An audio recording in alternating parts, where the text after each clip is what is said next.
Also, is there one, you said wherever stores are sold? Did I? Yeah, I think if you just say like wherever books are sold, Sherry can edit it back in. Go to a store where you can buy some stores.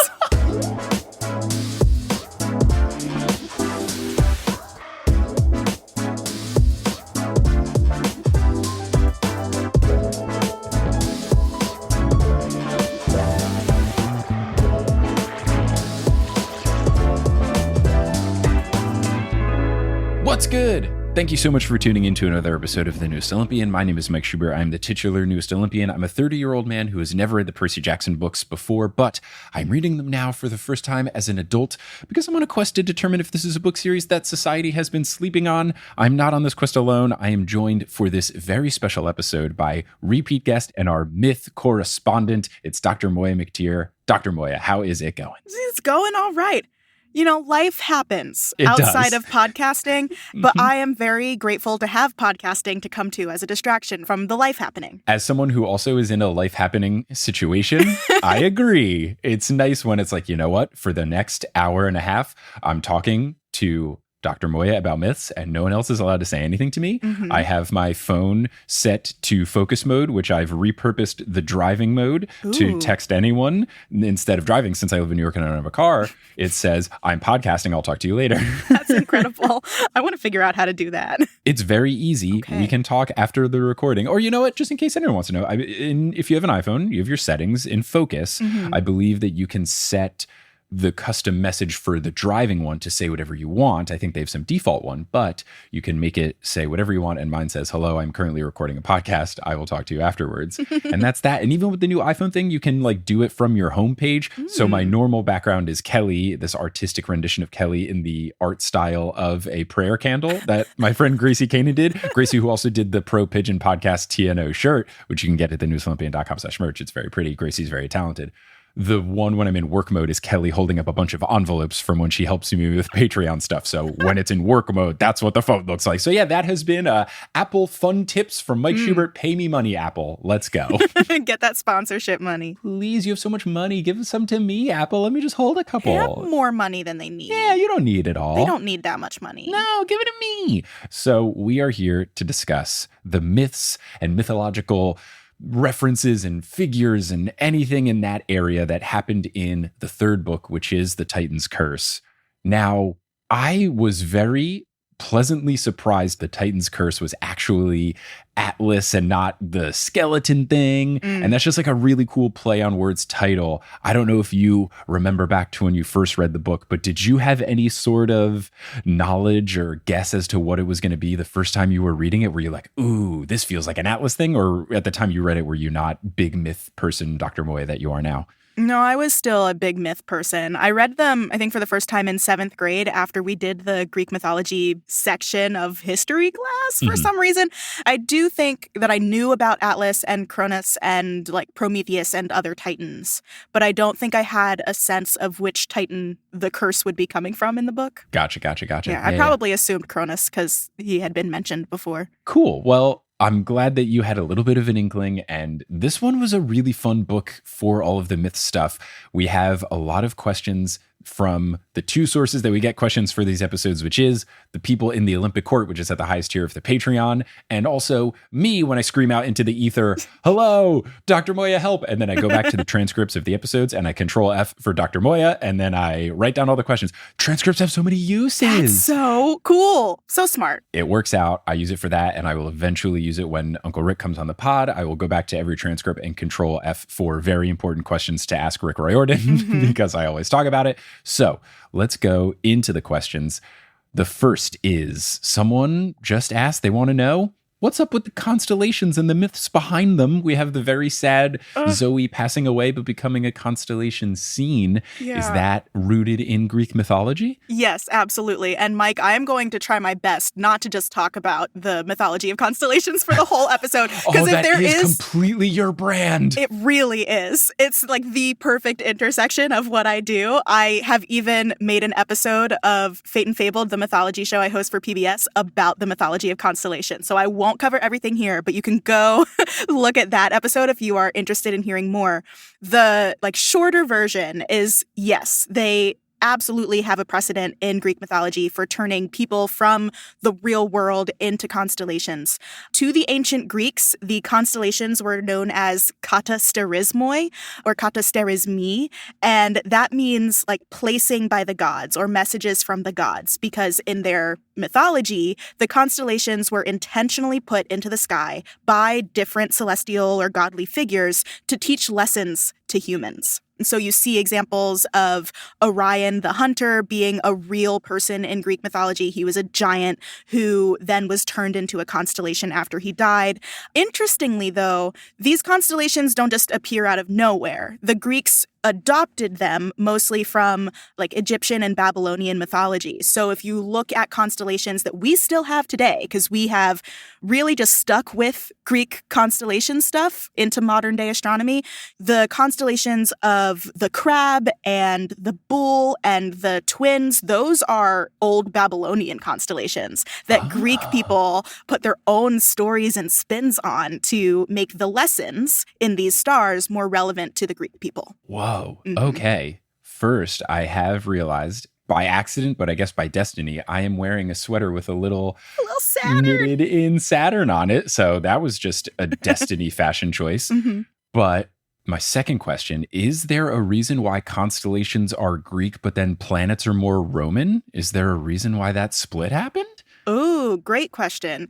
So the planets that people have been able to see for a long time with their eyes are the close-in planets. So Mercury, Venus, Mars, Jupiter, and Saturn. If you have really good eyesight, you can see Uranus. But they weren't always called that, obviously. And now the reason that the planets have those names is because the International Astronomical Union officially decided that those were the names and that the naming conventions were that objects in our solar system should be named after mostly Roman mythology characters. I don't know who named the planets first for those, but we'll get to this later. There is a very close connection between Greek and Roman mythology. Like in my mind, actually, I kind of see it as the same thing. Like you can just change the names around. Yeah, there's definitely a lot of crossover, which we will get into soon. Other final constellation question. Did Orion as a myth, did he have a cool belt, or was that just like the stars were like, well, that looks like a belt, so now Orion's belt is a thing? I'm sure he had like a... Do men wear girdles? Like, I'm sure he had like a utility belt or something for hunters. Like, they must. But I think that it's probably because that constellation was taken from an older culture. People were used to seeing those stars grouped together. Because it is random, right? Like, you don't have to group the stars in Orion together. You could split them up. But people were used to having that grouping of stars. People were already telling stories about that constellation. And so the Greeks adopted it, and it had that belt. All right. So let's move on to the next question that we had, which is Apollo and Artemis in the books are done a little bit differently than Apollo and Artemis in the myths. I know one example that people tried to correct me on, and I think it's very funny when people send me corrections because when I'm reading the books, I am reading the books. Like I have not made a clerical error with the newest Olympian. I used to with Potterless because I had a full-time job and I was like listening on the subway and like reading on the subway and doing it in commutes and all this kind of stuff. This time, this is the job, so I read very intensely. But one example is that in PJO, Apollo is older. And in the myths, I believe Apollo is younger. So people are like, oh, you keep saying that Apollo is older, but he's actually the younger brother? It's like, hello. May I direct you to page 73, where he calls Artemis his baby sister, and she doesn't say, I'm older than you. Yeah, you got receipts. I do. I don't know if it's actually page 73, but, you know, et cetera, et cetera. So don't send me a correction about that.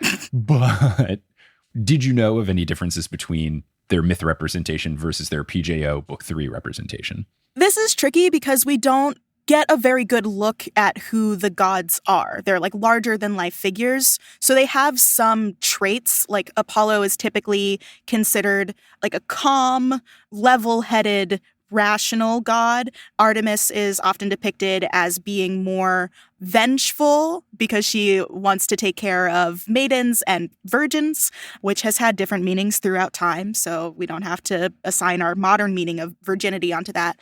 But I do think the age is the biggest thing. So the story of Apollo and Artemis's birth is a pretty interesting one. Artemis and Apollo are twins, born to Leto, who was a daughter of Titans, and their father was Zeus, who, you know, had a lot of affairs. had many illegitimate offspring. Just a few. Just a few. You could maybe fill a hand with them.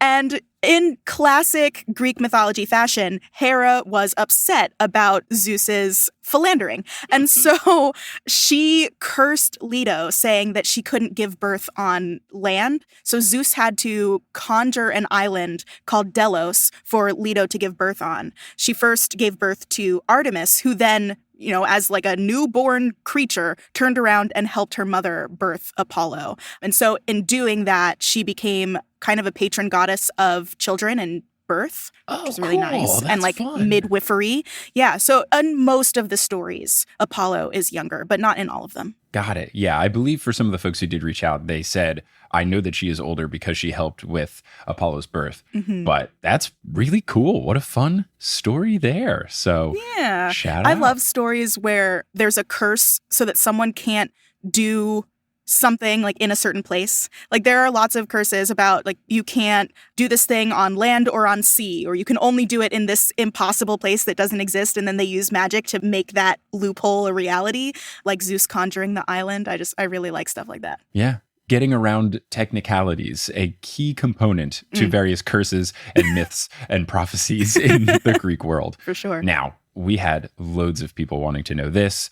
Anything/everything about the hunters, their immortality. I will say that we are planning on doing an episode with a special guest about the particular asexuality, aromanticism angle of the hunters. Ooh. That is still in the works, but that should be a whole dedicated episode. But as far as the myth goes, especially because I was confused about their immortality, which seems more like invincibility, what's up with the hunters? Yeah, as far as I can tell, this is a creation of Uncle Rick. Oh, whoa. Okay. Yeah. So Artemis had this retinue of followers. She would travel around with a lot of nymphs and maidens who would do things like sing to her and watch over her while she rested and like make sure no one stole her weapons when she was bathing, things like that. But they weren't necessarily hunters along with her because she didn't need that. Like she was the goddess of the hunt. She didn't need help. But she did have two male hunting companions throughout mythology. One of them was Hippolytus, who was a prince who ended up being killed through the machinations of Aphrodite. But then he was brought back to life. And when he was brought back to life, Artemis like stole him away and brought him to Olympus to like serve some purpose in her palace or something. And then the other hunting companion she had was Orion, who was a giant and a skilled hunter. And in some stories, he was too proud. He had that hubris problem that a lot of people have in Greek mythology, where he claimed that he was such a good hunter that he could hunt all of the animals to extinction. Like he would hunt everything until everything was dead. And Artemis was like, no. First of all, hunting is my job. Second of all, like I take care of this forest. What are you doing? So then Orion died and was immortalized in the sky as the constellation. Yeah, Orion was a Dian, and then he became the stars. This is what I'm bringing to the table in this episode, baby. Bad jokes. Some rhymes. That is very cool. I had no idea that there was more of an Uncle Rick thing with the hunters as opposed to being truly based in the mythology. So if anything, I just have even higher of an opinion of Uncle Rick because I thought the hunters was a very interesting addition to the lore. I thought that was really cool. Yeah, I agree. And I don't think it's out of line with what Artemis would have done. We have to remember that Uncle Rick is writing this as Greek mythology 2,000 years after the heyday of ancient Greece. So things would have changed. Like maybe since ancient Greece, Artemis did start gathering women and maidens and nymphs and did let them hunt with her. I would be open to that interpretation. Yeah. So specifically with the immortality/invincibility, for the way the hunters work, it seems like their age is frozen and then they cannot die unless defeated in battle. Is this a sort of thing, or are parts of it sort of the types of things that show up in other myths? I was personally confused about immortality versus invincibility and all of that. Yeah, I think there's like some overlap between them. If you're immortal, you just won't die from old age, but you can be killed in battle or through a health type of thing. Whereas if you're invincible, you can't be like struck down, but you might be able to die from old age. Oh, and then disease is like a gray area in between those things. There are plenty of examples in mythology of invincibility, like Achilles, who is invincible everywhere except for his heel, and so can only die in battle that way. There are plenty of conditional killings, conditional deaths in mythology where, so for example, when the giants attack the Olympian gods after the Titan War, there's this giant that can only be killed by a mortal. And so they have to get Hercules' help to defeat this giant to help the Olympians rule over Olympus. So yeah, there are lots of things like that. Yeah, it's pretty common. Immortality. Okay, good to know. Now, the next question that we had from our Olympic court was about Hephaestus's junkyard. If that had any sort of basis in myth, my guess was no, but if it's real, that would be so cool. Yeah, I think, again, this is Uncle Rick's genius coming in, showing how I really respect his ability to extend Greek mythology to the modern day, because Artemis probably would gather around a bunch of huntresses. Hephaestus probably would have a junkyard when his palace forge gets too full. It's not really in the myths, this junkyard of his, but he was said to have a forge in his palace on Olympus and a few others scattered throughout the world, like one on the island called Lemnos in the Aegean Sea. And those forges would be places where he could make his materials. He would be helped out by cyclopses who did a lot of the like hammering and blacksmithing and anvil moving, I guess is what you do at a forge. But no like junkyard where he would throw his scraps in mythology. Okay. All right. Good to know. Now, moving on, the next question was about the Hesperides, which I found very interesting. So anything you know about them, and then specifically with Zoe's character, if she had any sort of basis in myth or if that is a original Uncle Rick creation. Yeah, I love the Hesperides. Thinking about the Garden of the Hesperides or the Apple of the Hesperides is one of my favorite like cluster of myths. So the Hesperides were this group of nymphs and minor goddesses of the sunset. So maybe they were related to like Helios or something. I'm sure many of them were offspring of different titans. And they were tasked with guarding the golden apples of immortality, these like golden apples that Gaia gifted to Hera when she got married to Zeus. So it was a wedding present. These apples are really special and are guarded by the Hesperides and also by a dragon who never sleeps. And the location of this garden is closely guarded. One of Hercules' labors, I think it was the 11th labor, was to steal one of these apples. And in one story, he charms the nymphs themselves into handing over the apple. So I think Zoe is likely based on that vague character, not a specific nymph, but just the idea of one of these guardians of the Hesperides who makes the mistake of giving an apple to Hercules. In other versions, though, Hercules gets the apple by tricking Atlas into getting the apple for him, which you see at the end of this book when Percy tricks Atlas into taking the weight of the world back. So I love that connection, too. Yeah, I think I answered everything in that question. Yeah, I guess for Zoe specifically, it would just be the tangential. There's no like one who was banished and forbidden and not considered and came back. No, I don't know of any names of the nymphs in the Garden of Hesperides. I think she's likely just based on the vague possibility of one of these guardians handing Hercules the apple. Okay, good to know. And it's funny you mentioned that the dragon would never sleep because Leah, who was our guest for those chapters, posted a picture that I shared on the News Olympian Twitter account of her copy of Delair's Book of Myths, and it had a picture of Ladon, and he was asleep and very cute, way too cute for spaghetti head, 100-head dragon that was described in the BJO book. Right. My brain, terrifying. This picture was like, aw. I believe one of the Twitter replies was, he looks like just a little guy. Just a little guy. He's just a little honestly, guy. What is scarier? A truly terrifying dragon coming to chomp at you, or something that looks just like a little guy and then all of a sudden it turns vicious and kills you without even trying? I think that second one is scarier. It's definitely that. We see that in various stories. I believe the rabbit in Monty Python and the Holy Grail seems harmless at first, then it attacks. Puss in Boots from Shrek looked like a cute little kitten, and then swordsman extraordinaire. So yeah, I think it's more terrifying when something looks innocent and then surprise is actually terrifying and Scary. Surprise, I'm a monster. Exactly. You can't boop this snoot. No boops allowed. Man, it would take so long to boop. All the Laden. snoots. Yeah. So many 100 boops. And how do you keep track? You're going to double boop some. You're going to miss some snoots. It's got to be like 101 Dalmatians where you have to name every single head and stand on top of it. The fact that they named all 101 of the Dalmatians, what a feat. I feel like after 50, I'd be like, oh, I don't know, Bob 3. Yeah.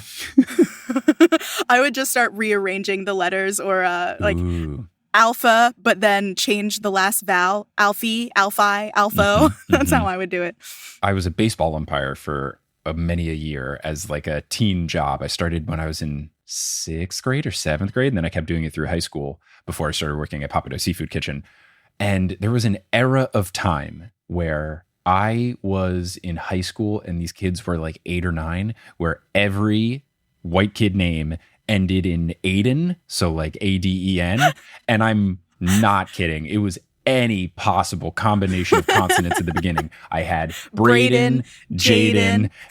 I'm glad. Wow, we did the first two, but yeah, there was Braden, Caden. there was Jaden, there was Caden. There a Caden? Yes. There was Aiden, like Aiden. Right. There was Peyton, but I was like, that's Peyton, and you've spelled it improperly. Oh, was there a Hayden? Yes, there was. Good. It was ridiculous. There were so many of them, but nothing was more ridiculous than one of the kids I umpired whose name was Shay, but spelled like Che Guevara, like CHE apostrophe, and not even like CHE with an accent. Or maybe it was just because his jersey had to have it, but it was CHE apostrophe. And this kid was white as hell and blonde as hell and had a bowl cut as hell. So unless he was very, very, very slightly South American, I don't know if he was a properly named child. But let's just say he looked like a Shay, not a Che. God. In some parts of the world, like in Iceland, you have to get your child's name approved. It has to come from this like approved list. Yes. Sometimes I feel like we've moved too far in the US and we need that constraint. I think Iceland's got the right idea. I feel like maybe there's not an approved list of names, but I feel like when you have the official birth certificate filled out, it should have to go through some sort of agency that goes, no, you can't name your child Absidy, which is like a wildly common name, like just to name it ABCDE. Yeah, ABCDE. And then it's just Absidy. Mike, I hate this. It's not I great. hate this. There's people who name their kids like hashtag. There's people who name their kids after Game of Thrones characters. I can see that. I can see that, but I can't see people doing it before the series is finished. Like, oh yeah, you don't know what's going to happen to that character. Like, oh yeah, like I've not consumed anything at all of Game of Thrones, but like, I don't know, let's say there's someone named Ricky, because that's definitely a Game of Thronesy name, but like, oh yeah, what if Ricky starts murdering people starting in season 8? You never know. Gotta be careful with that. They put so many twists in. Yeah, like what if you read the first couple of chapters of Percy Jackson and you were like, Luke's a good name, let's name the kid Luke. Uh-oh. Oh no. I remember when we recorded the first episode and I had to be so sly about not revealing it. I would love to reread the Percy Jackson books. I think they are ripe for rereading. I think also I would be very interested to re-listen to particular parts of old episodes just to relive the poker facing of folks like you and Bobby Wagner, who were in prime me trying to guess stuff, me saying nice things about Luke. When Bobby was on, I was like, I don't know, Ares is the god of war. I guess he's the bad guy in the first book. Like, it would be very fun to listen back to that stuff. Maybe some sort of bonus episode in the future is me like listening to super cuts of me being hilariously wrong or hilariously right just by pure sheer luck. What a time.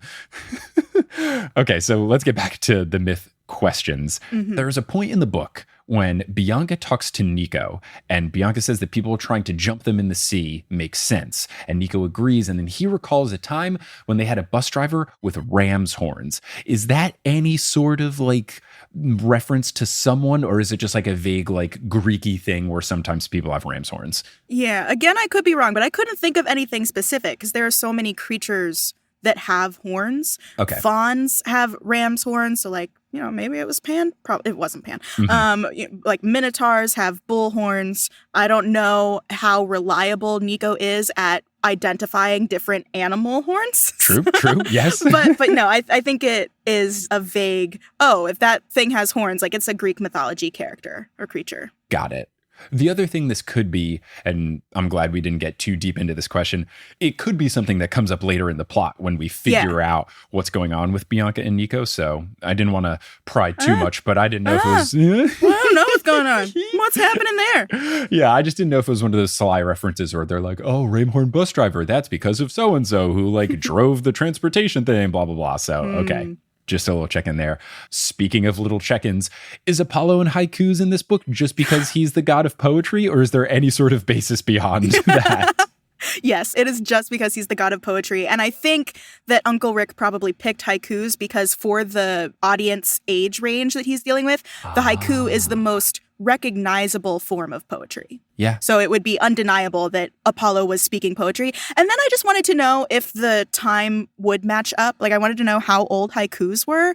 And apparently they were developed in the 1600s. So a full, 2,000 years after ancient Greece was thriving. And it's a Japanese poem structure. So no, not an ancient Greek thing, just a modern day recognizable poetry thing. But again, I think it does go along the lines of what you were saying earlier with the Greek gods and goddesses finding new things afterwards and Rick kind of continuing it. If you're infinite years old and then someone invents a new type of poetry in the year 1600, you got, it's like a new video game coming out. You got to try it. New poem time? Yeah. Syllables instead of rhyming? Okay. And, Apollo's an immortal being. 400 years of experimenting with haikus, that's not very long. That's not long at all. When you look at my video games hour log times, I've logged over 150 hours of Hades the video game, but, I'm only 30 years old. So percentage-wise, maybe 400 years for what he's going on is about 150 hours of my life. Yeah, it probably works out. Yeah. Proportionally. Probably. It's always scary when games tell you how long you've played them. I'm glad that there's some that never told me. I'm glad that wasn't a feature when I was a kid, because if I had hours clocked on Tony Hawk's Underground, that might be... that might be a terrible thing to realize of, you've spent this many waking hours of your life. But that game is so good. I will defend until the day I die that game has the best story in any, even beyond video games. Just like stories told, the story in Tony Hawk's Underground is so compelling. It is so compelling. That is such a bold claim. I know. But have you played Tony Hawk's Underground? No. But if it's maybe the best story ever. It's not the best story ever, but it deserves recognition. It's certainly... It's underappreciated. Yes, it is number one underrated because the vitriol that they make you feel for the rival in the game is...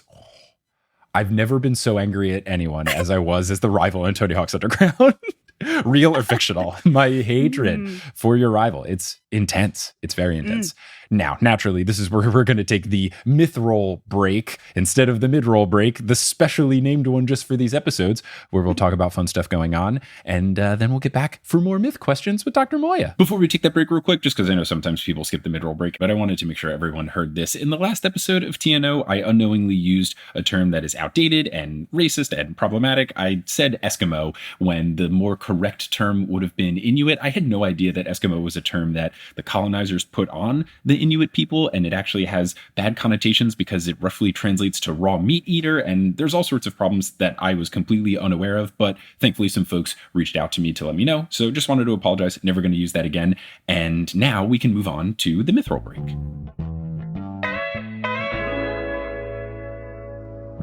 Hello and welcome to the Myth Roll Break. It is an honor to be here for the very specially named version of this, and we've got some very special announcements for you. First, if you live in Australia, maybe you're near Melbourne and you want to see the shows that we've got coming up this week, if you're listening to this when the episode comes out, we've got shows on November 23rd and November 24th in Melbourne. The 23rd show is Potterless, the 24th show is the newest Olympian, and both shows are almost sold out. We have 21 tickets left for one of the shows and 19 tickets left for the other show. So if you want to go to those shows, I would highly recommend heading over to thenewestolympian.com/live right now to get tickets, because once they're sold out, that is it. And I'm very sorry if they sell out, but I did my best to get as big of a venue as I could. Speaking of live shows, as announced previously, we do have New Zealand shows coming up, and tickets are live so far for the Christchurch one. The tickets are not quite yet live for the Auckland one, because the tickets have to go through Ticketmaster.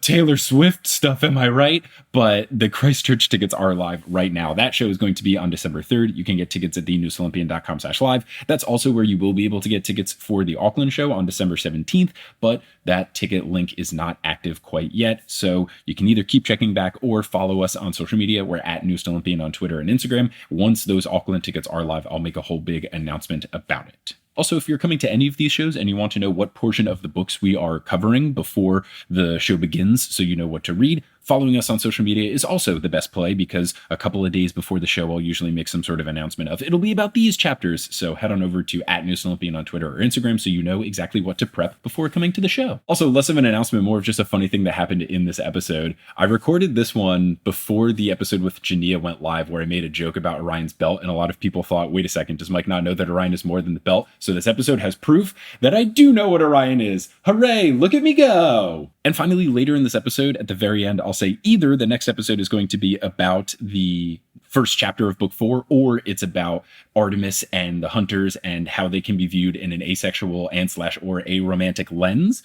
I am happy to confirm that the next episode will be about Artemis and the hunters. We recorded it with Delia Gallegos, who's been on the podcast before. Delia is asexual. It was a really fun conversation to have, very informative, and that will be the next episode. And then after that, we will get into book 4. And if you're ever wondering what the schedule is going to be for TNO, you can go to thenewestolympian.com/about. And I always have the next 4 episodes booked out, so you can see exactly what chapters we're covering if you're trying to read along with the show, or at least just brush up on what chapters we're going to cover before the episode goes live. And now I want to take the time to thank the folks who are supporting the show over at thenewsolympian.com/Patreon. It is so amazing that there's so many folks of you out there who are helping to support it. We have just about 1,100 patrons, which is really cool. I did set a new goal for if we hit 1,250 patrons, which will be that I will have a dedicated bonus episode where I have Barb and Joel tell embarrassing stories about me, since that was such a big hit when it came up in a previous episode of the show. So that could be, if you're looking for a goal for us to hit, that's on the table. But I want to thank the folks who have joined the Patreon most recently. So shout out to our new Super God tier patrons, Percy Prime and Carpal Syndrome. Shout out to our newest God tier patron, Maria Franco. And shout out to our newest Demigod tier patrons, Jill Rollins and Kelskis. Thank you all so much for your support. May Dionysus bless you, where if you're ever ordering a glass of wine with a meal, whether it's intentional or accidental, which is always the case for me because I don't know enough about wine, may it be the case that anytime you order wine, it pairs perfectly with whatever food you're eating. Look at you go. Also, if you're all caught up on the Newest Olympian and you're looking for more podcasts to listen to, I do a whole bunch of them, and you can check all of them out at my website, which is Schubs, schub.es. One of the shows you could check out is Modern Muckraker. Very different from TNO, but very fun. It was a scripted show where I worked with a whole team to make 4 episodes of a comedic investigative journalism podcast. I was the host, playing this character who is convinced that the research he's doing is the most important research of all time, but really the questions we're answering are things like, when should Spider-Man take the subway instead of web swinging? Or is the budget of East High School realistic for a public school in Albuquerque, New Mexico? It was very fun. We interviewed highly overqualified experts. There was incredible sound design and music and just so many wonderful things going on. You can listen to that by searching for Modern Muckraker wherever you get your podcasts, or going to our website, modernmuck.com. And finally, before I wrap up here, you're going to hear words from a few sponsors who make it feasible for me to be a full-time podcaster. Some of these ads will be read by me, others of them won't. The ones that are not read by me are inserted locally. So if you live in Melbourne, Australia, which is where I currently am at this point in time, if you live in Melbourne, Australia, don't be surprised if you hear an ad for Burger Rings, which is Kelly's favorite snack that we keep snagging at Woolworths here. They're very tasty. I hope that we can get them in the States when we return. But anyway, once those ads are complete, we'll get back to this episode of The Newest Olympian. All right, and we are back, and we have more questions. So, we had a little bit of mention of this, but I'm excited to dive deeper. There is a point in the story where Apollo is talking to Percy, and they're talking about the god responsibilities of it all, and he says the reason for him getting the responsibility of the sun was Roman downsizing it, saying that the Romans started it, they couldn't afford all the temple sacrifices, so they laid off Helios and Selene and folded their duties into Artemis and Apollo's job descriptions. Artemis got the moon, Apollo got the sun. Now, is there any sort of thing where the Greek and Roman stuff cross over? Is this all Uncle Rick? What's up with Helios and Selene? This is going to be a big, many question type question. Oh, gosh. Yeah. Because there's so much here. We're essentially digging into how do myths spread? How do your beliefs change when you encounter another culture? And how is that different if it's a peaceful encounter versus more of a conquest type thing? Essentially, yes, absolutely. There's a lot of crossover, and it's messy and it's complicated because we like to think of history in neat chronological order. Like, we like to say that there were the Greeks, and then there were the Romans, and then there were the Christians, and like it happened in that order. There was overlap, and people were existing together, and they were trading information and stories. You can see very easily, if you read Greek and Roman mythology, that Roman myths are taken pretty directly from the Greeks. You can see parallels in the gods, like Jupiter is Zeus, Venus is Aphrodite. And that happened because when Rome invaded Greece in the 2nd century BCE, they adopted native beliefs and stories as their own to ease the transition of power. Christians did this too. When they would go into pagan areas and they wanted them to adopt Christianity, they would look at the rituals that the native pagans already had, and they would layer their Christian beliefs on top of it. This is why Christmas is in December, and they're saying it's the birth of Jesus, even though he was, by most accounts, born in the spring. But that's because the pagans already had the really important holiday of Yule. So Christians put their important holiday at the same time. But with the changing of power from Helios to Apollo and Selene to Artemis, even within Greek mythology, there are absolutely transitions of responsibility. That has to do with mythology changing over time as culture changes and as the Greeks themselves were going into other places and doing the same thing that Romans and Christians have done by adopting local beliefs and inserting their own twists into it. So over time, the Titans lost power, and then the gods gained power, and the Titan of the sun was Helios, so his responsibilities went to the god of the sun. It's because mythology unfolds over a long time. That's why it happens. So I guess in this case, Helios is not just Roman translation of Apollo, but it is separate entity. Yeah, it is a separate entity. Helios was a Greek Titan who then lost power when the Titans lost power. Okay. So I don't even think that he is a Roman figure, although the Romans might have looked back through history and adopted Helios as one of their own. Okay. And when you have the Greek and the Roman stuff, is it always whoever comes next or whoever adapts, did they just say our way is right and the other people are wrong? No, it's not Zeus, those silly Greeks. It's Jupiter, and here's why, blah, blah, blah. Yeah, pretty much. They go in and they say, oh, you mostly got it right, because they're using the locals' already existing beliefs to shoehorn in their new stuff. So they'll say, yeah, you were mostly right. There is a pantheon of gods and they live on this sacred mountain and there's a leader of them who's super powerful and can control lightning bolts. But his name isn't Zeus. It's Jupiter. And he has these other slightly different qualities to bring in what the Romans already believed. Gotcha. All right. Very interesting. I am excited to see how this all works into the PJO universe, because I don't know, and of course, spoiler-wise, you won't tell me, and no one else should, but I do believe that in the sequel series, there's some Roman stuff, or at least Roman names, because I think one of the books is called The Son of Neptune. So I'm very intrigued to see how Roman gods get into the mix.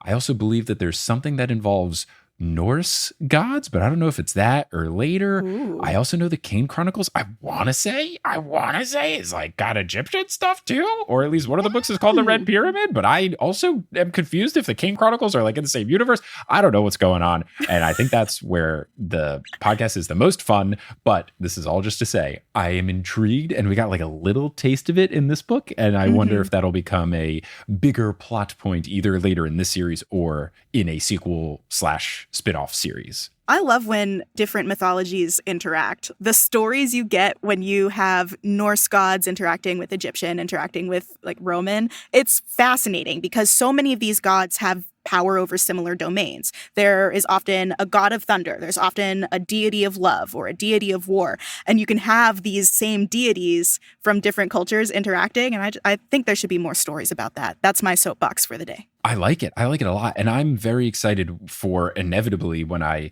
make my way through the Riordan verse. I think doing the Rick Riordan Presents books would be really fun because I know he has these books where he works with authors from different backgrounds and they write stories more about those mythologies, whether it's African mythology or I want to say there's a Chinese mythology one, but don't quote me on that. But like, I know they've got different backgrounds going on and I don't think they're in the Percy Jackson universe, but regardless, it would be cool to learn about, like you're saying, the different versions of each and then kind of just compare and contrast the love god / goddess / deity in all of the different cultures and be like, oh, Aphrodite versus whoever. I think that would be very, very interesting. And I'm excited to learn about all that kind of stuff. Oh, yeah. Moving on. This is one that I was wondering because there's a point in the Titan's Curse where they play Capture the Flag and it says all of the Ares kids got absolutely wrecked by Artemis and the Hunters. Is there a beef between Artemis and Ares? Yeah. So I had to do some digging for this, but I think I found it. So I told you the story of Artemis and Apollo's birth, that their mother was cursed so that she couldn't give birth on land. She was chased around the world during her pregnancy, so she couldn't rest on any land. And the person that Hera sent to chase Leto around the world was Hera's son, Ares. Whoa, it all comes back. Okay. I was so incredibly proud of myself when I found that. I'm proud of you. That's so okay. That's really cool. That's good to know. That reference felt very much like one of those things where people in the know would kind of get it. And it felt more of like a little throwaway line for people like me who didn't. But because I read these with a very fine tooth comb, I keyed in. Why did they beat up the Ares kids? I understand why Artemis doesn't like Aphrodite, but why doesn't Artemis like Ares? And now we know. Very cool. Okay, speaking of folks that were mentioned very, very briefly, Chiron is ruminating about what potential titans could be awakened by Kronos, and two titans that he thinks of, but he thinks are way too obvious and couldn't be done secretly. Those titans are Typhon and Keto. What's up with those folks? I love these monsters. Okay, cool. So Typhon, like many Greek characters, has many names. The one that I'm more familiar with is Typhus. Typhus or Typhon is a son of Gaia, so the like primordial earth goddess of Greek mythology, and the personification of Tartarus, the deep pit of Hades. Oh. So together, they birthed Typhus, who was a god of storms with like 100 serpent heads for his fingers. There's too much serpent head stuff going on. We've got Scylla or Charybdis. I forget which one is serpent head. Scylla, yeah. Scylla serpent heads, Ladin serpent heads, the Medusa Hydra, serpent heads, Medusa. the Hydra. Yeah, too many. And it's never just one. It's always multiple. I guess the ancient Greeks must have had like a bad snake problem because they thought snakes were real scary. They should have called St. Patrick. He should have come in and been like, ah. If they had just talked to the Irish people, it's just a short trip away, right? Get on a boat. Everything over in Europe seems really close together to me. So Typhus was sent by Gaia. After the many rounds of people overthrowing their parents to rule over Olympus or like the higher mountain, first it was Ouranos who was in charge of things, and then it was Cronus, and then it was Zeus. But when Zeus took power, he put a lot of Titans in prison. He imprisoned them in Tartarus and punished a lot of them.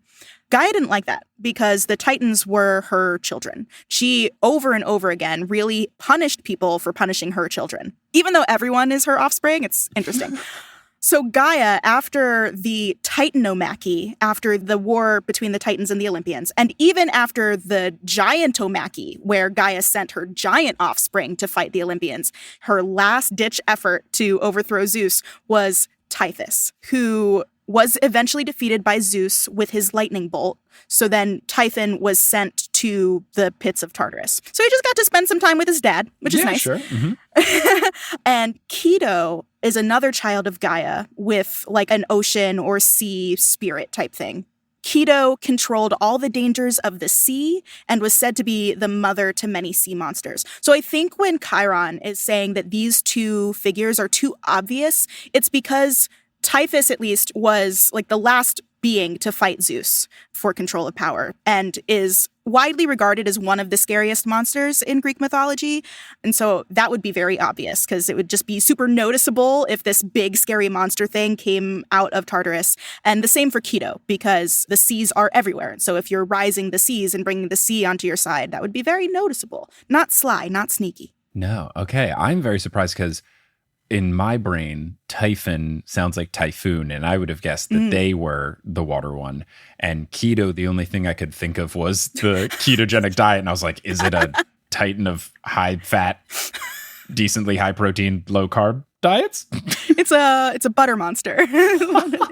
You can have butter on keto. I don't know anything about the keto diet. The only thing I know about keto is that for some ad reads that I've done for food-based sponsors of my podcasts, they say that they are keto friendly. And I reiterate the copy points.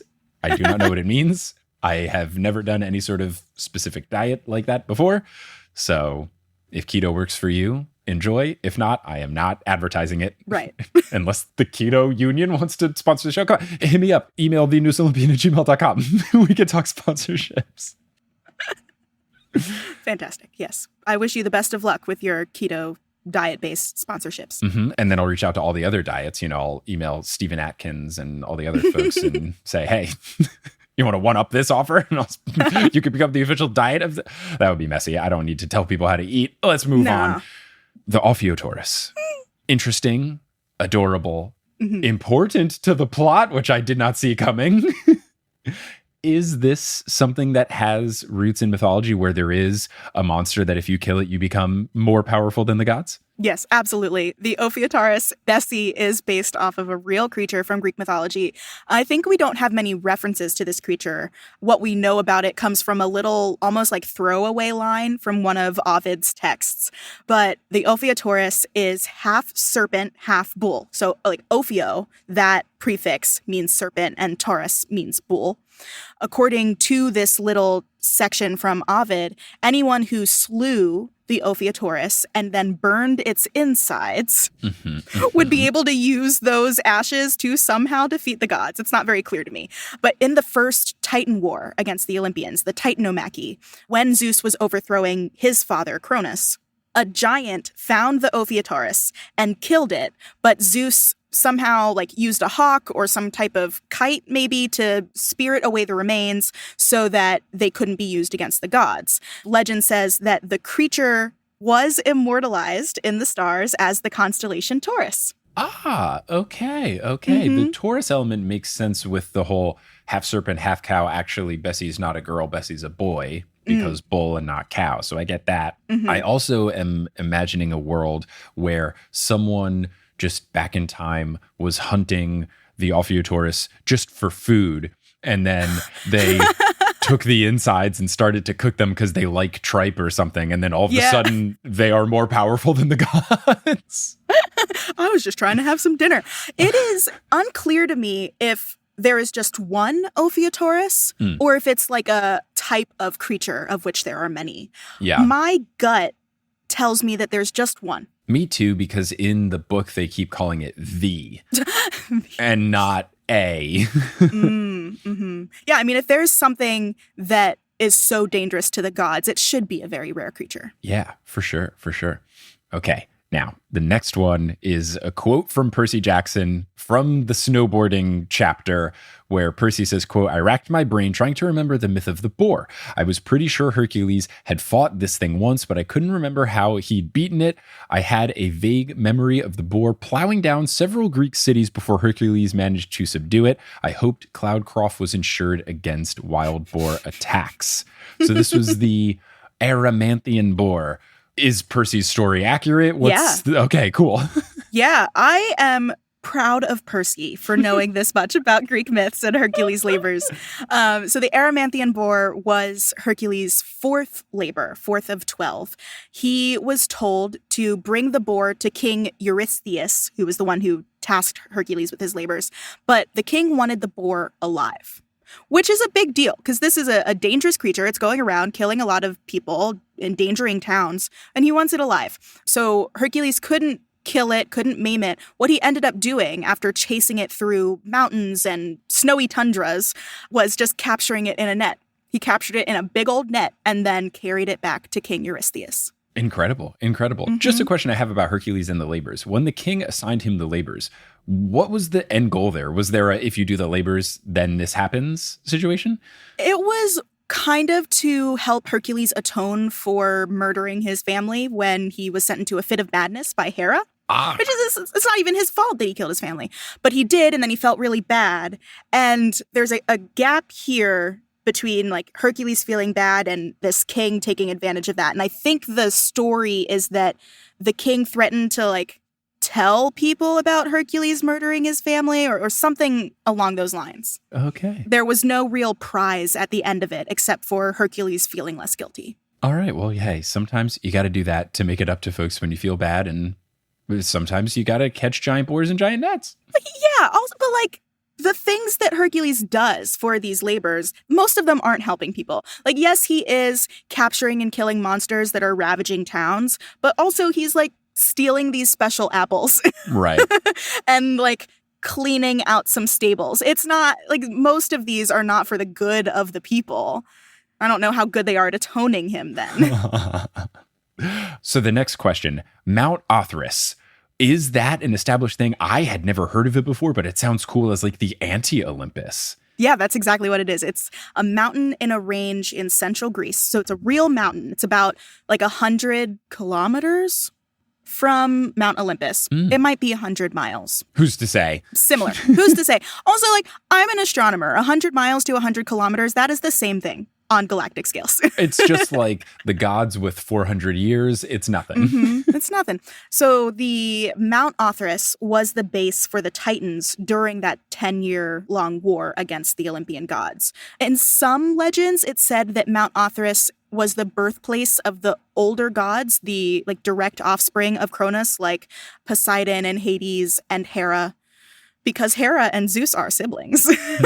They are brother and sister. But yeah, the Mount Othrys is like the Titan's base. Okay. Very fun. Final question that I had sent you in prep was one that I was so excited that this particular beast came back in this book. I literally went full McCauley Caulkin, jaw drop, put my book down, said no way out loud when I was reading this. When the Nemean lion came back and was a thing, not just the slight little reference. I don't know if you and I talked about it in one of the episodes. I don't know if I brought it up in the myth thing. I definitely talked about it whenever it came up in that chapter. But the Nemean lion, not just a random lion that Percy saw on the Amtrak train, a true thing. So what's the deal with the Nemean lion? Yes. Before I talk about the lion, I do want to point out that I love how the second book very closely followed Odysseus's journey around the seas. And this book, The Titan's Curse, there's a lot of parallels between that and Hercules' Labors. Okay. I think actually that's like how Uncle Rick did it, that he put references to clusters of Greek myth stories into each of these books, and I really appreciate that. This book has a lot of Hercules' labors in it. The destruction of the Nemean lion was Hercules' first labor. Oh. This was a lion who was terrorizing the town of Nemea, and it was causing such a problem because its hide could not be penetrated. You couldn't get any sort of weapon through its fur.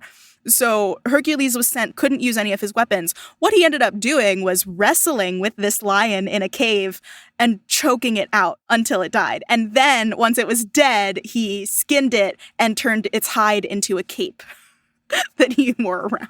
Look, you can't say that he's not resourceful. He Right? tries to do the things. Let me try to kill the thing. And if I can't kill the thing, we're going to plan B. We're going to plan B. And because it's ancient Greece, plan B is wrestling. This is like oiled up wrestling. That's what it is. I'm now imagining that inside of this cave, there was a full wrestling ring with the ropes and the padded floor and everything, and announcers and people with signs. I'm imagining a full-fledged like WWE SmackDown, maybe even a cage battle between the two of them. Okay, so I have two other questions that came out in between asking you stuff in prep and then us recording. So if you don't have answers, that is my fault, not your fault. The first one, someone from the Patreon wanted to know more about Dionysus and the scene where he made people go mad. Because in the episode I talked about, it sounded like he was making everybody drunk, but a couple of people pointed out that he's also the god of madness. So is that a thing that he's done in the past? Their specific question ended with what made him do that to people in the myths. So was there ever another time where Dionysus did a similar thing in mythology? Yes, there was. Okay. Dionysus being the god of wine and revelry and like having a good time. His followers have good times. So his followers are called Maenads, and I don't remember the full story, but essentially in honoring Dionysus, they partake in many libations, and either through that, just because they're drunk, or through this connection they have to Dionysus, they do go quite mad and will like dance naked and have orgies. And Orpheus is a like early poet and bard in Greek mythology. He's a human, but he's really good at singing. And I think that there's a story where the Maenads literally rip him apart because he keeps singing sad songs after he loses his wife Eurydice. Yeah. And if you've ever read the play The Bacchae, that is also very similar because the Roman equivalent to Dionysus is Bacchus. The Bacchae are like the Maenads in Roman mythology, and they do some messed up stuff when they have their madness. Yeah, I do know about the Bacchae because I took Latin in high school, and there was a day that was like Bacchanalia, the big wine party day. If you wore a toga to school, then you got extra credit in my Latin class. So I brought in a bed sheet, wrapped it around my school dress code, and got me some extra credit there. Good. And then when I went to Rice, one of the residential colleges, Brown, their party every year was Bacchanalia, and then they'd have different themes. And I pledged for 3 years. I wasn't at Brown, but I talked to all my friends who were at Brown. Please call one of these Waka Flockanalia and make it Waka Flocka Flame themed. And I pestered people for 3 full years. And my senior year Bacchanalia was Waka Flockanalia. And yes! I was over the moon. It was wonderful. It was a wonderful time. They just had lots of Photoshop things of pictures of Waka Flocka, but like with togas and, leaflet things around his head photoshopped in. Oh, it was so good. Oh, I love that. You should have put like flames in his eyes like Ares. It was so good. They played No Hands like 4 times at the same party. It was man, shout out. It was so fun. So was there ever a time where Dionysus, not necessarily for the followers, but someone that he didn't like, he would intentionally kind of be like, I don't like you, I'm going to make you go mad? Oh, I can't think of any specific examples of that happening, but probably. Yeah. Okay. Yeah. Makes sense. Because that was one of the things that he could do. That was one of his powers. So why not? Yeah. Final question was one that I found in an old transcript and forgot to send you, but Nereus, they go and they meet him and he says that, he calls Poseidon like an upstart and everything. Do you know what's up with Nereus and his whole deal? Yeah, Nereus or Nereus, it's ancient Greek, it's a dead language, so who knows how to pronounce it, was, again, another child of Gaia, was this like sea god, like a big sea titan who probably would have had control over the seas before Poseidon came in, which is why he's calling him an upstart, because Poseidon took his job away. All right. I get it, Someone comes in and they're stepping all over your turf and everyone forgets who you are, even though you set the course for everything. Yeah, people are taking credit for the hard work that you did. You were there first. I get it. I totally get it. I would probably say something much meaner than he's an upstart. It did make me think of a time when I was in San Francisco, because I lived in the Bay Area for like 7 months for work. And I would go into SF to hang out with some friends quite a bit. And there was one time where I was taking a Lyft. I lived in the Bay Area in the prime time where Lyft and Uber were fighting each other when they were first starting. And they would run coupons to compete with each other. It was truly a time to be alive, where they were trying to establish themselves as the one rideshare company before it was like, oh, you're terrible in every way imaginable and you're doing so many bad things. But this was before we knew all the bad things. They would do these like weekend fighting deals where like Ubers in the SF Peninsula over weekends were $7 no matter how far it was. And the Lyft was like, all right, fine. Ours are $5. It was so good. That's a good arms race. That's the type of race you want. It was great. It was such a time to be there in like 2014/2015. But I was there once and I was taking a Lyft to do an improv thing because I did a bunch of improv when I lived in SF. And I remember opening the car door and it went a little into the sidewalk because the guy was like right up on the curve. And I was leaving it open to help my friend get out of the car too. And some guy on the sidewalk closed the door on my foot, which was like half in the car, half out.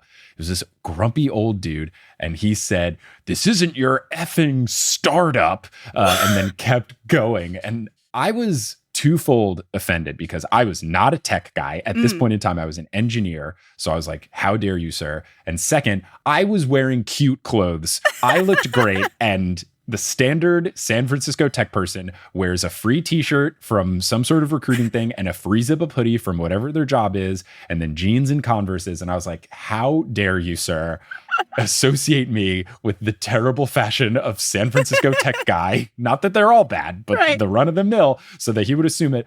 Oh, it bothered me so much. That bothered me way more than my crunched ankle, which did hurt. My, "Oh no, I thought I looked pretty today." Right. I love how you were like, "Oh, this old man was mean to me, but I looked so cute." It was the reverse of when I lived in France and people would come up and just talk in French to me. I was like, "Oh, my outfit looks good today." Do you speak French? In a way that a French person would accept? So to that answer, yes, because I got very good at saying, "Désolé, je ne parle pas français, parle anglais," which is, I'm sure my accent is way worse now, but that is, "I am sorry, I do not speak French. Do you speak English?" And if you do that in Paris, everyone is super chill. If you go up right away and you try to speak English, they're going to be grumpy. No Parisian was ever mean to me because, and I was told this by people who live there before, if you just admit defeat, because their language is very important to them, it's a big part of their culture. Right. If you just admit defeat, most people know English. If you just kind of say, "My bad, sorry," then they're like, "Yeah, what's up?" Whereas I had a friend who visited and just said, "Hey, where's the Louvre?" And they were very rude to her, but like, I kind of get it, you know? So I knew that. And then I learned utility French, where I learned all the French so that I could get around in public transit. I didn't have to learn French because I was the international headquarters of the company. So there were people from all over. So the official language of the office was English, except for when meetings got intense. Then all the French people would start yelling at each other in French, and then they would go back to English. That's how you knew stuff was getting real. And then I learned enough French to like order at restaurants. The butcher on the street that I lived on made me start ordering in French because I would go so often. He was like, "Look, if you're going to keep coming here, you got to start ordering in French." So I got very good at, I do too. So I, instead of asking for, half a kilogram of ground beef, I would ask for demi-kilo bœuf haché, stuff like that. And then I also learned the necessary French to survive and pick up basketball because I would play basketball. And the first couple times I kept like running into picks and screens and all that. And I was like, turned to one of the bilingual guys on the team and I was like, "All right, what's left and what's right? I think people are calling these out to me." And then I learned that so that I could survive in basketball. And then I would use it as a taunt because they loved to call fouls over there. So I would sometimes use it as a taunt where I would turn to my bilingual teammate and go, "What's the French word for baby?" Stuff like that. So I learned the French to get by.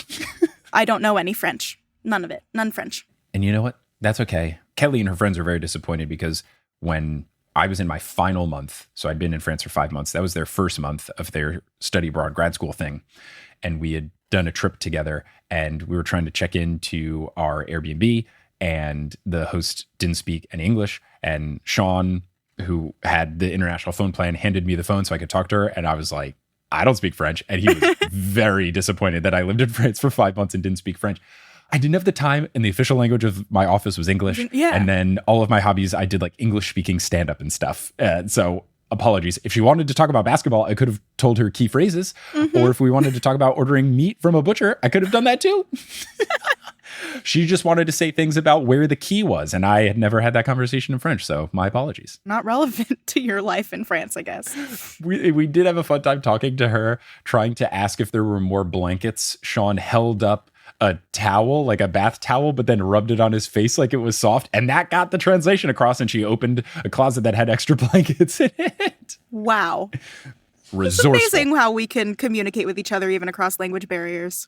Some people have the Rosetta Stone. I had Sean Patel. So, we get by. Well, speaking of translating things, Dr. Moiya, thank you for translating my lack of Greek knowledge into more Greek knowledge in a non-spoiler way. I appreciate so much doing these episodes. It's always fun and it's very informative and it's a perfect little palate cleanser before we dive into the next book. But before we hear from you again for the book 4 myth check-in.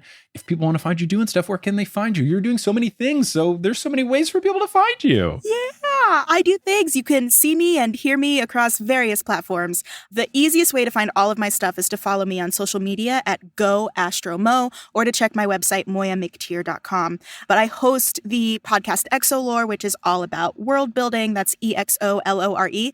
I am starting a new podcast. Let's go.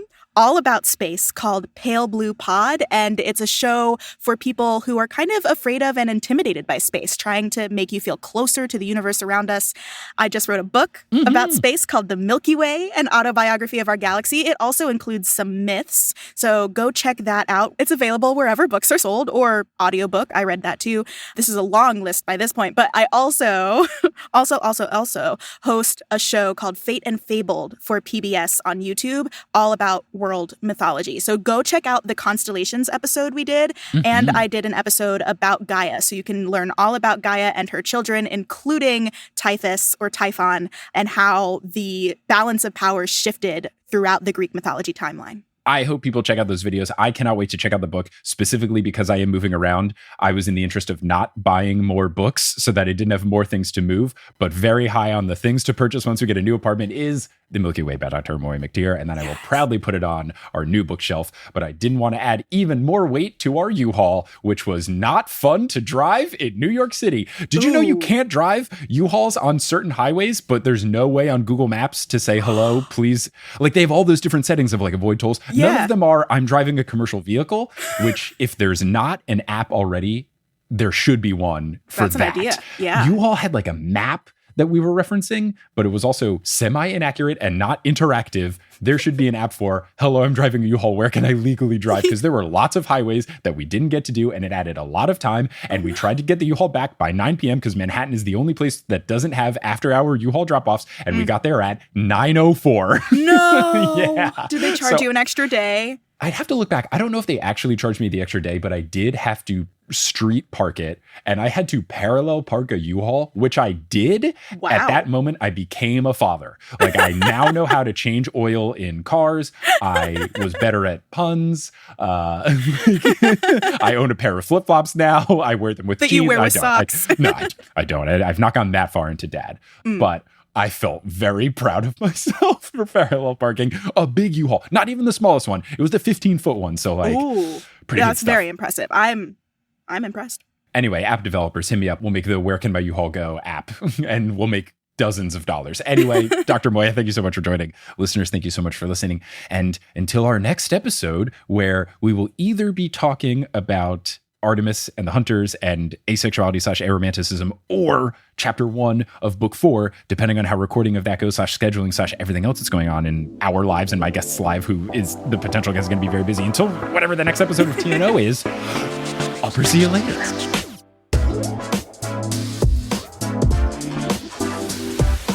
Hey, thank you so much for listening to this episode of The Newest Olympian. This podcast is created, hosted, and produced by me, Mike Schubert. I also run the social media and the website. Our editor and TikTok account runner is Sherry Guo. The music is by Bettina Campamanes and Brandon Grugel, and the art is by Jessica E. Boyd. If you want to get involved in the community around the show, you can do so on social media. We are at Newest Olympian on Twitter, Instagram, TikTok, and Facebook. Facebook also has the spoiler group and the spoiler free group. We also are at reddit.com/r/The Newest Olympian. If you want to take it to the next level, you can get in on the TNO Discord by joining our Patreon by going to thenewestolympian.com/Patreon.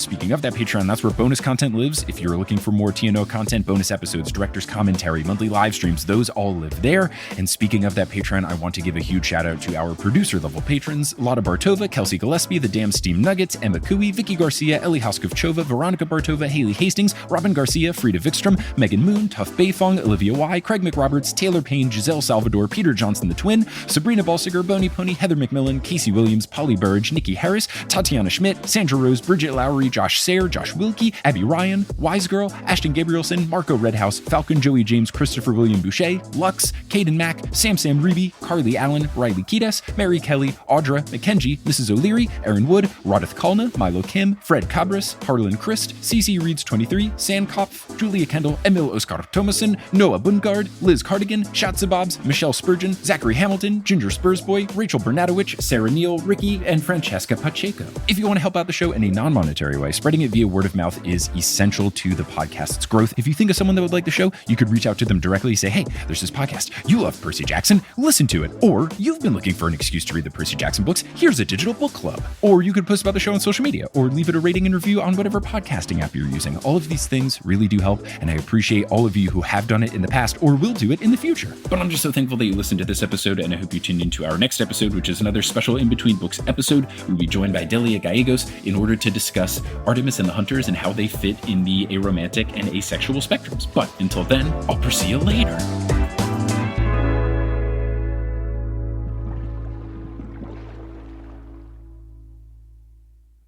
Hey everyone, how's it going? It's me, ASMR Mike. So as previously mentioned, I'm here in Melbourne, Australia, and I've been trying to have as many Australian snacks as possible. Shout out to Polly Burge, who gave me a whole bushel of snacks. One of the things I have been given and have been consuming is Milo, which is this chocolatey type drink. If you've ever had like Nesquik or Ovaltine, it's one of those like chocolatey powders you put either into water and milk, and then you mix it up. You can have it hot, you can have it cold. I've been enjoying it. Now, what I'm going to do for this ASMR segment is just kind of utilize the can as a musical instrument. So here's me shaking it like a maraca. And then here's me opening the lid, because what I learned is that it's got this like resealable lid. I thought I needed a can opener, but you don't. You just kind of pry it open with a knife. And I realize I don't have a knife in here, so let me grab one. Here's me prying open the can with a pair of scissors. And here's me opening and closing the lid. Hopefully that sound translated. That's me closing the lid. Thank you all so much for listening.